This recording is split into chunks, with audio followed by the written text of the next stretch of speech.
사사기 2장 1절에서 10절 말씀입니다. 구약 362면에 있습니다. 사사기 2장 1절에서 10절 말씀입니다. 제가 한 절, 여러분들이 한 절 교독하겠습니다. 여호와의 사자가 길갈에서부터 복임으로 올라와 말하되 내가 너희를 애굽에서 올라오게 하여 내가 너희의 조상들에게 맹세한 땅으로 들어가게 하였으며 또 내가 이르기를 내가 너희와 함께한 언약을 영원히 어기지 아니하리니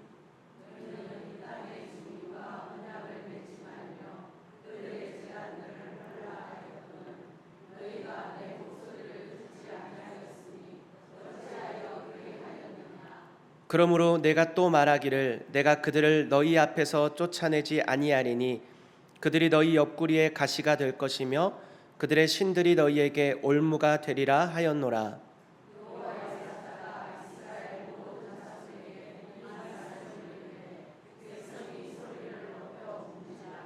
그러므로 그곳을 이름하여 복임이라 하고 그들이 거기서 여호와께 제사를 드렸더라.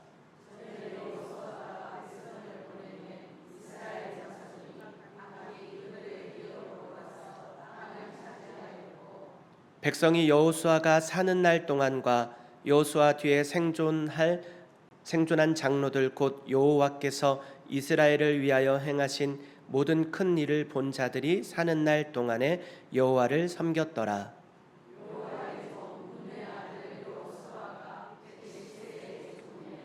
무리가 그의 기업의 경내 에브라임 산지 가스산 북쪽 딥낫 헤레스에 장사하였고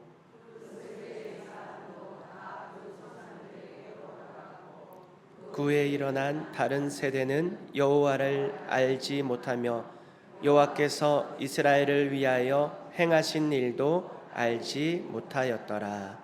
아멘. 이 시간 다른 세대, 다음 세대라는 제목으로 함께 은혜를 나누기 원합니다. 오늘 사사기서의 배경은 여호수아에 이어지는 내용입니다. 애굽의 노예로 있던 이스라엘 백성들을 모세를 사용하셔서 구출하시고 또 뜻하지 않게 40년이라는 광야 생활, 또 그 끝에 마침내 여호수아 시대에 가나안을 정복하게 됩니다. 그동안 수많은 하나님의 은혜가 있었습니다. 홍해를 가르시고 10가지 재앙과 또 구름기둥과 불기둥으로 만나와 메추라기로 또 전쟁 가운데서도 하나님은 놀라운 방법으로 승리를 주시고 이스라엘 백성들과 함께 하셨습니다. 가나안 땅을 점령하고 하나님의 말씀하신 대로 또 이스라엘 백성과 약속하신 대로 12지파를 분배하여 땅을 분배해 주고 있습니다. 12지파별로 나누어서 가나안 땅을 분배해 주게 됩니다. 그들은 이제 하나님의 약속하신 가나안 땅에서 하나님의 말씀을 잘 지키며 살아가야 했습니다. 하나님께서는 이스라엘 백성에게 가나안 땅에 들어가서 살아갈 때 반드시 지켜야만 하는 한 가지를 명령하셨습니다. 그것은 가나안 사람을 한 명도 남겨두지 말라는 것이었습니다. 하나님께서 자비가 없으셔서도 아니고 사랑이 부족하신 것도 아니고 바로 가나안의 문화 때문이었습니다. 그들이 섬기는 신은 우상이었습니다.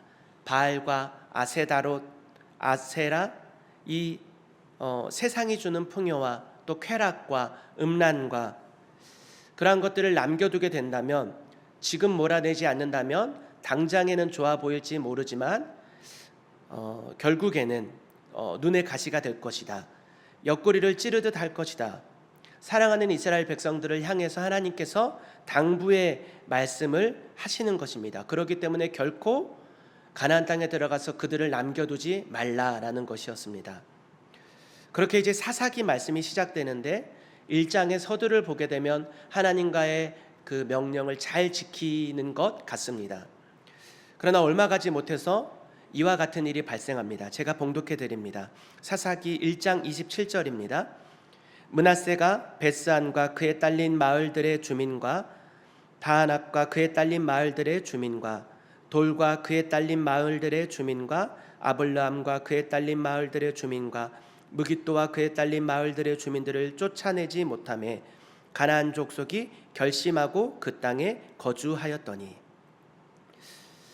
가나안 족속들을 쫓아내지 못하고 그들이 결심하여서 거기에 버티고 있기에 결국은 타협하며 그들을 남겨두게 되었다라는 것입니다. 인간의 생각으로는 이것이 옳고 합당해 보일 수 있습니다. 자비가 있고 사랑이 넘치고 용서해 준 것만 같습니다. 배려하며 살아야지 어떻게 우리가 다 그렇게 매정하게 살아갈 수 있느냐라고 타협할 수 있습니다. 더불어 살아야 하는 것 아니냐. 또한 그들을 종으로 부려먹기에 너무나 유익하고 우리에게 보탬이 되어 보입니다. 그들이 섬기는 신이 매력적이고 때론 평안을 주는 것 같고 즐겁고 믿는 우리보다 더욱 좋아 보일 때도 있습니다. 세상이 주는 평안과 즐거움, 그 만족감이 더 기대가 되기도 합니다. 그러나 불순종이었습니다. 그 결과는 처참하였습니다. 하나님께서 그들을 책망하셨고 오늘 본문 2장 7절을 보게 되면 백성이 여호수아가 사는 날 동안과 여호수아 뒤에 생존한 장로들 곧 여호와께서 이스라엘을 위하여 행하신 모든 큰 일을 본 자들이 사는 날 동안에 여호와를 섬겼더라라고 기록됩니다. 여호수아와 그와 함께했던 하나님의 놀라운 일들을 본 윗세대들이 사는 날 동안에 여호와를 섬겼더라. 이것이 무엇을 의미합니까? 윗세대들이 사는 날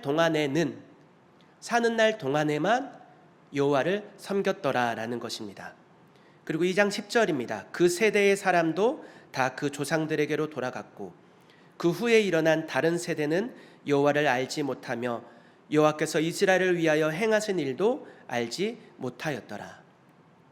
여호수아 세대가 다 죽고 난 후에 다음 세대들이 일어나는데 그들은 여호와를 알지 못하며 여호와께서 행하신 일 무엇입니까? 구원입니다. 그것도 알지 못하더라. 다른 세대가 되었더라. 신앙계승의 실패를 이야기하는 것입니다.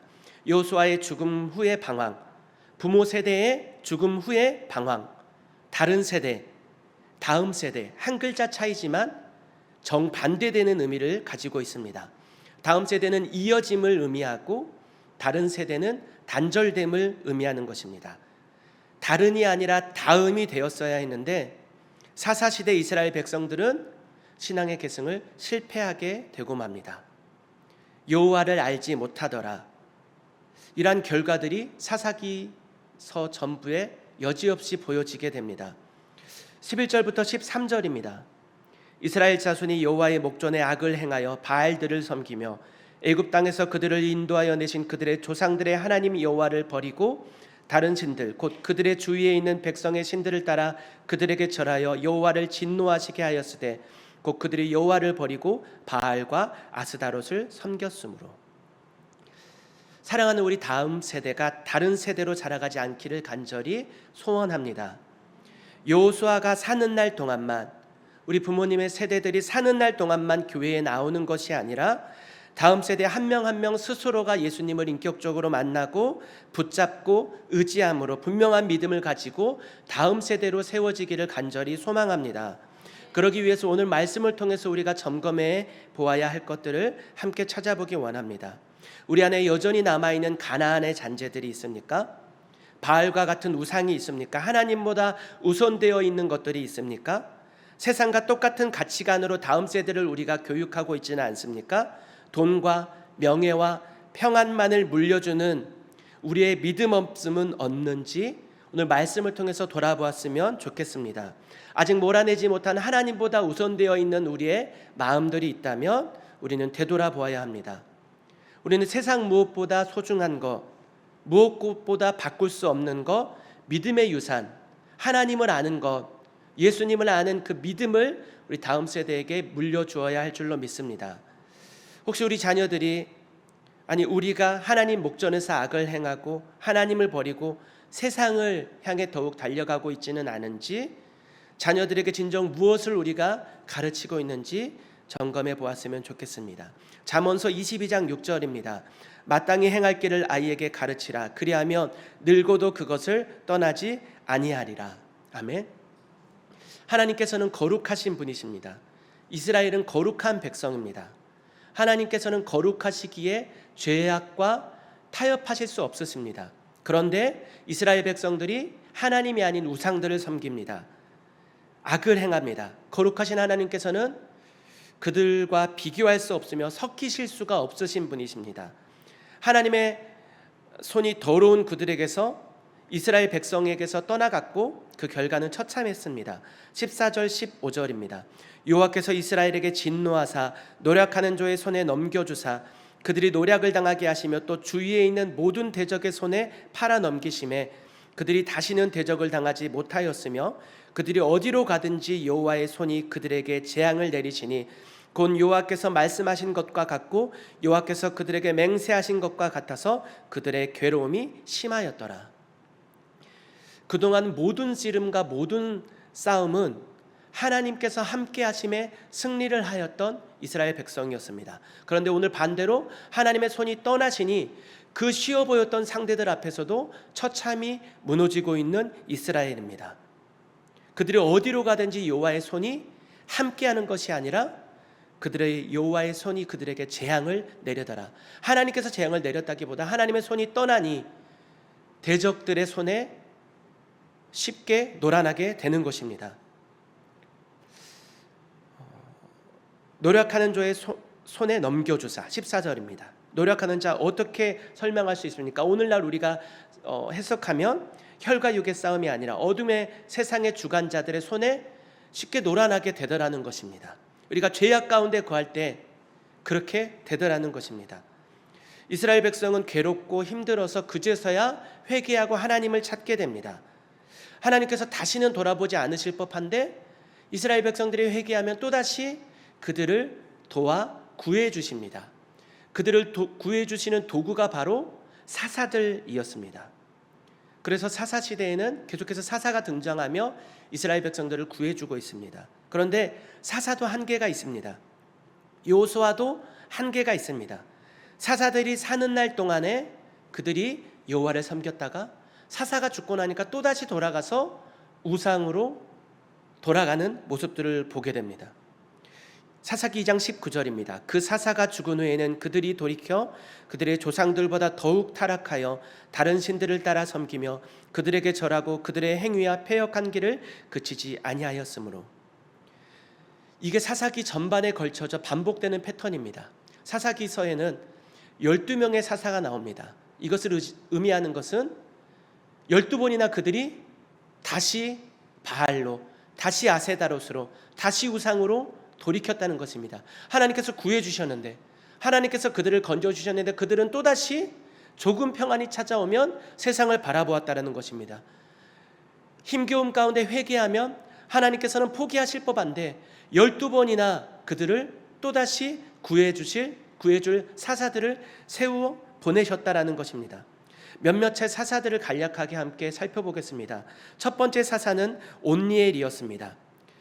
이스라엘을 괴롭힌 첫 번째 나라는 메소포타미아의 구산 리사다임 왕이었습니다.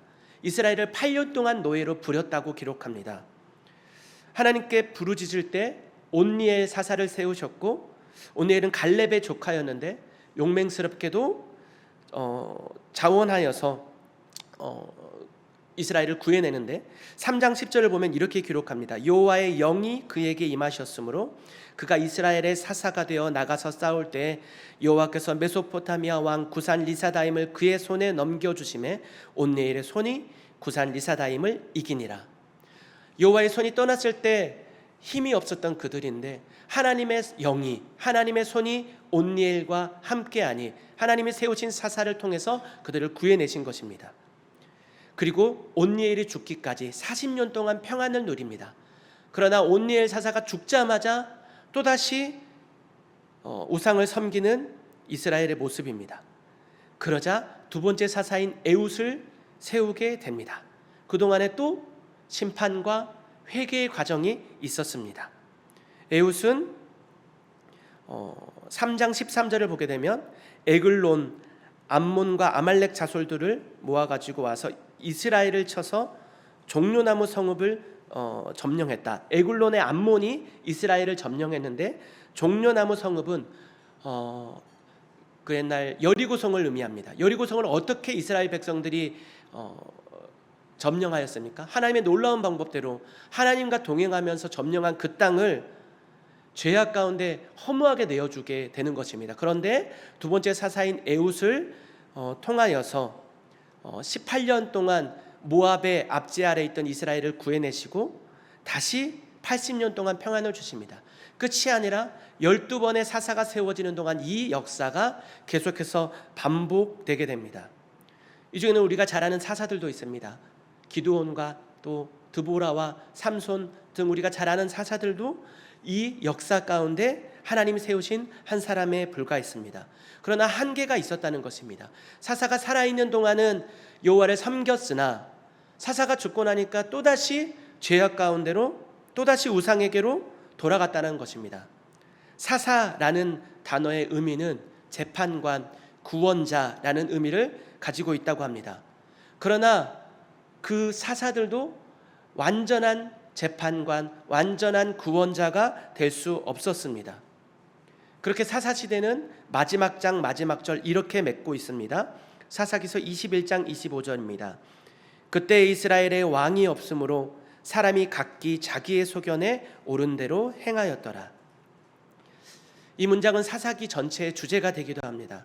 여호수아가 죽은 이후의 시대, 왕도 없었고 그때는 왕 제도가 아닌 신정 정치였습니다. 하나님께서 그들의 왕이 되시기 때문에 왕이 따로 필요 없었습니다. 하나님이 왕이신데 그들은 왕을 찾고 있는 모습입니다. 단 한 번도 하나님을 왕으로 대접하지 않았다라는 것입니다. 하나님을 모르는 다른 세대, 각자 자신이 왕이 되어서 자기 소견에 옳은 대로 행동하더라. 사사가 있을 때는, 여호수아가 있을 때는, 부모가 있을 때는, 부모님께서 계실 때는, 지도자가 있을 때는 평안을 따르지 않고 하나님을 잘 믿었지만, 잘 따르는 것 같았지만 사사가 죽고 나면 또다시 자기 소견에 옳은 대로 가나안의 문화에 빠져들어서 살아가게 되었다는 것입니다. 이 반복된 사사기의 역사와 패턴, 이것은 오늘날 우리의 삶에도 여전히 존재합니다.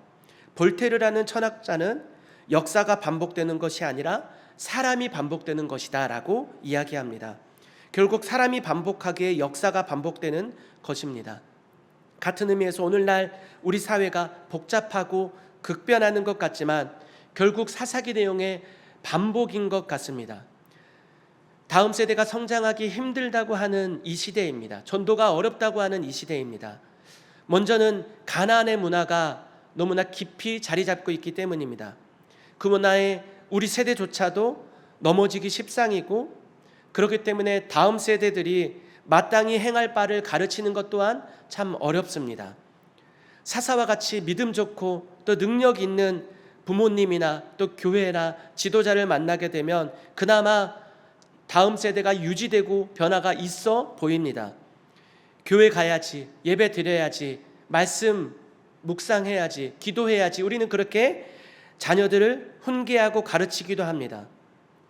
그러나 이 모든 것을 가능케 하시고 끝까지 붙들어주는 힘이 있다면 오늘 말씀이 우리에게 가르쳐주는 것은 바로 우리의 힘과 우리의 능으로 되는 것이 아니라 우리가 모두 바라보아야 할 사사, 완전한 구원자, 영원한 왕 되시는 예수 그리스도를 그들이, 우리 다음 세대가 만나고 바라보도록 우리는 가르쳐야 한다는 것입니다. 왕은 태초부터 있었습니다. 진정한 왕은 태초부터 계셨습니다. 예수 그리스도께서 우리의 구원자시요 사사시요 영원한 왕이 되십니다. 다른 세대의 특징을 두 가지로 표현해 본다면, 첫째는 여호와를 알지 못하며, 두 번째는 여호와께서 이스라엘을 위하여 행하신 일도 알지 못하더라라고 말씀합니다. 여호와께서 이스라엘을 위하여, 우리를 위하여서 행하신 일이 무엇입니까? 바로 구원입니다.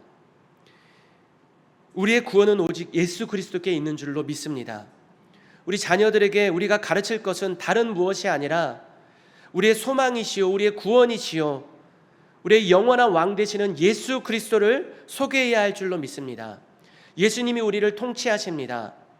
예수님께서 우리의 구원자 되십니다.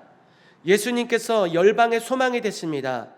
우리는 먼저 그분을 의지하고 그분을 따르고 예수님으로 충만하여서 다음 세대에게 다른 무엇이 아니라 구원을 주시는 이름, 우리 소망이 되는 이름 예수 그리스도의 이름을 전해야 할 줄로 믿습니다. 그분을 믿을 때 부어주시는 여호와의 영, 성령으로 다음 세대가 충만하여져서 부모님이 믿는 신앙으로 예배 자리에 나오는 것이 아니라 각자 하나님을 만나고 흔들리지 않는 믿음의 반석 위에 뿌리를 내리는 그러한 다음 세대가 되기를 우리도 간구하며 나아가야 할 줄로 믿습니다.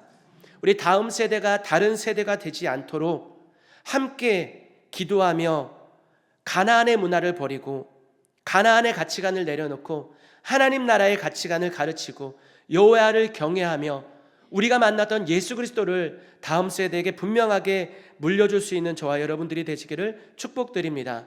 그들이 자기 소견에 옳은 대로 행하도록 내버려 두지 아니하고 우리가 먼저 삶으로 본을 보이고 예수님을 따라 우리가 만났던 그 예수님을 다음 세대에게 전해야 할 줄로 믿습니다. 우리 힘으로는 할 수 없습니다. 사사들에게 여호와의 영이 임하였을 때 그들이 귀한 축복의 통로의 역할을 감당했던 것처럼 우리도 구할 것은 성령의 능력을 구해야 할 줄로 믿습니다. 그래야 할 때 지혜를 주시고 마음을 주시고 우리를 통하여서 다음 세대가 굳건하게 세워지는 역사를 보게 될 줄로 믿습니다. 로마서 12장 1절 2절로 말씀을 맺기 원합니다. 그러므로 형제들아 내가 하나님의 모든 자비하심으로 너희를 권하노니 너희 몸을 하나님이 기뻐하시는 거룩한 산 제물로 드리라. 이는 너희가 드릴 영적 예배니라. 너희는 이 세대를 본받지 말고 오직 마음을 새롭게 함으로 변화를 받아 하나님의 선하시고 기뻐하시고 온전하신 뜻이 무엇인지 분별하도록 하라. 아멘. 가나안의 문화를 분별하고 이 세대를 본받지 아니하고 예수 그리스도의 세대로 믿음으로 세워지는 다음 세대를 우리가 함께 보기를 그것을 구하며 함께 나아가기를 간절히 소원합니다. 기도하겠습니다. 하나님 아버지, 사사기의 반복된 역사를 통해서 오늘 우리의 삶을 점검하게 하시니 감사합니다. 이스라엘 백성들이 왕 대신 주님을 뒤로하고 자기 소견에 옳은 대로 행했던 이유는 다음 세대가 되지 못하고 다른 세대가 되었기 때문임을 깨달았습니다. 우리 사랑하는 다음 세대가 다른 세대가 되지 않기를 원합니다. 우리에게 찾아오셨던 구원자시요 영원한 왕 되신 예수 그리스도의 십자가 사랑이 다음 세대 가운데 깊이 뿌리내리기 원합니다. 가나안의 문화를 분별하고 단절하고 이 세대를 따르지 않고 내 소견에 옳은 대로 행하는 것이 아니라 하나님의 뜻 안에서 살아갈 수 있도록 함께하여 주시옵소서. 우리는 그들에게 마땅히 행할 바를 가르칠 수 있는 지혜를 주시고 능력을 주시고 믿음의 유산을 잘 물려줄 수 있도록 함께하여 주시옵소서. 하나님 아버지, 내일부터 2박 3일 동안 어린이 연합 캠프가 진행됩니다. 오고 가는 걸음을 지켜주시고 우리 아이들에게 예수 그리스도의 십자가 사랑이 심어지게 하시고 섬기시는 목사님과 교사분들 영육간에 강건케 하시고 은혜 위에 은혜를 더하여 주시옵소서. 돌아가는 발걸음도 주님께 맡겨드리며 오직 주님으로 살아가기 원합니다. 감사드리며 예수님의 이름으로 기도합니다. 아멘.